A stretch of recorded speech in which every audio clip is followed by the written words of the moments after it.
இன்றைய வாக்குத்தத்தம் வெளிப்படுத்தும் விசேஷம் 22ஆம் அதிகாரம் 12வது வசனம். இதோ சீக்கிரமாய் வருகிறேன், அவனுடைய கிரிகளின்படி அவனுக்கு நான் அளிக்கும் பலன் என்னோட கூட வருகிறது.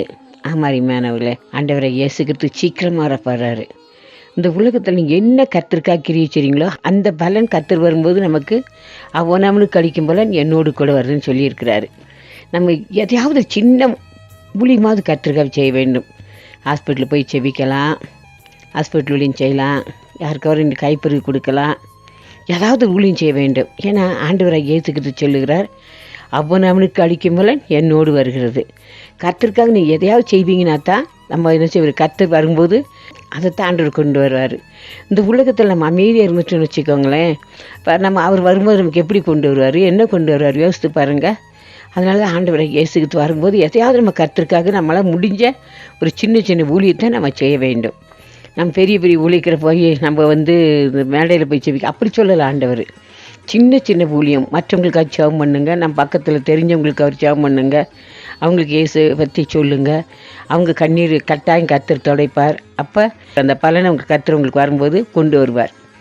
ஆனால் என்ன சொல்கிறாருன்னா, யோவான் சுவிசேஷம் 9ஆம் அதிகாரம் 4வது வசனம், பகல் காலம் இருக்கு மட்டும் நான் என்னை அழிப்பேருடைய கிரிகளை செய்ய வேண்டும், ஒருவன் கிரியை செய்யக்கூடாத ராக்காலம் வருகிறது. பார்த்தீங்களா அருமையானங்களே, ஒருவன் கிரியை செய்ய கூட ராக்காலம் வருது.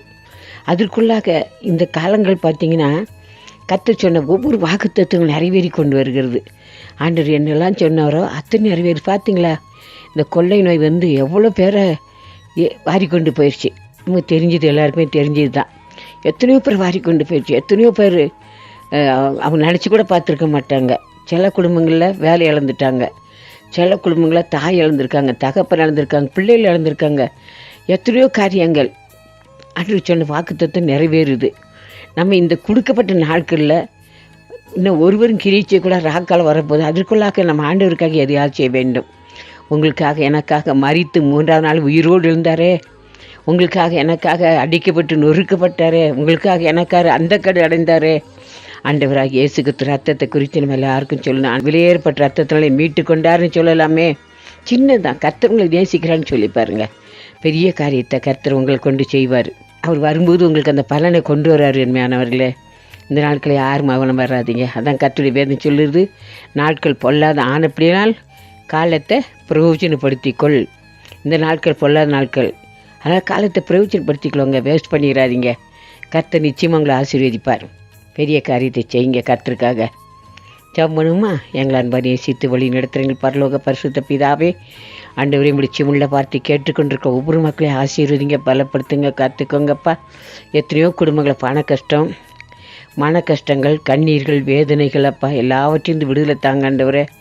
நானே எல்லாவற்றையும் சிற கத்துன்னு சொன்னீங்கப்பா. உங்களுடைய பிள்ளைகளை ஒவ்வொருத்தரும் ஊழியம் செய்யக்கூடிய இந்த மனதை கொடுங்கப்பா. ஆசீர்வித்து உயர்த்துங்க, பெரிய காரியத்தை செய்யுங்க, நன்மையான காரியத்தை அவங்க செய்யணும் ஆண்டவரே. அப்பா, அவங்களுக்கு நன்மையான காரியத்தை செய்து உங்கள் நாமத்தை மகிப்படுத்த முடியாது ஜெபிக்கிறோம் ஆண்டவரே. ஒவ்வொருவரையும் தொடுமையா ஆமாண்டவரே.